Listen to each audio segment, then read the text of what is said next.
இளையராஜாவை பொறுத்த வரைக்கும் ஒரு முழு பாடலுக்கு வந்து அவர் எடுத்துக்கிட்டதுன்னா ஒரு கால் ஷீட் தான். அந்த ஒரு கால் ஷீட்டில் மொத்த ஆர்கஸ்ட்ரேஷன் முடிஞ்சிடும், சிங்கர்ஸும் வந்து பாடி முடிச்சிடுவாங்க. கரெக்டாக மானியம் ஆரம்பித்தாருன்னா 1 மணிக்கு கையில் கேசட்டோடு அந்த ப்ரொடியூசர் போயிடலாம். அப்படி தான் இருந்தது. ஆமாம்.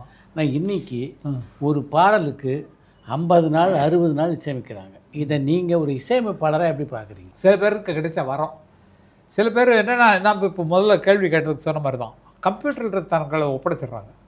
அதில் போடுற பீட்டு வெளியே அவங்க கேட்ட டியூனை மாற்றி போடுறதுக்கான வழிகள் எல்லாம் வந்துருச்சு.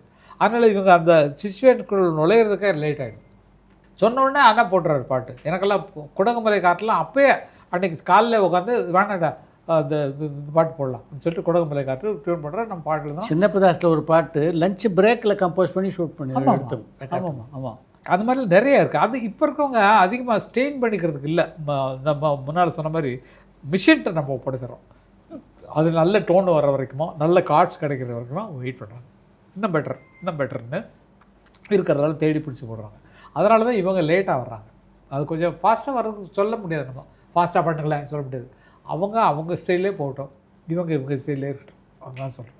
லைவ் ஆர்கெஸ்ட்ரா விட கம்ப்யூட்டர் சீக்கிரமாக பணியை முடிக்குன்ற மாதிரி ஒரு பிம்பம் இருந்தது. இல்லை, அப்படி தான் இருக்குது. இன்னும் அப்படி தான் இருக்குது. இவங்க என்னென்னா பண்ணதில் திருப்தி வர்றதில்ல.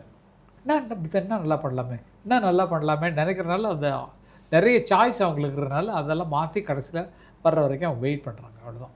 அதை ஒன்றும் தப்புன்னு சொல்ல முடியாது. அதான் சொன்ன மாதிரி இனிமேல் ஏஐ ஒப்படைச்சிட்டு பேசாமல் உட்காந்துக்கலாம்.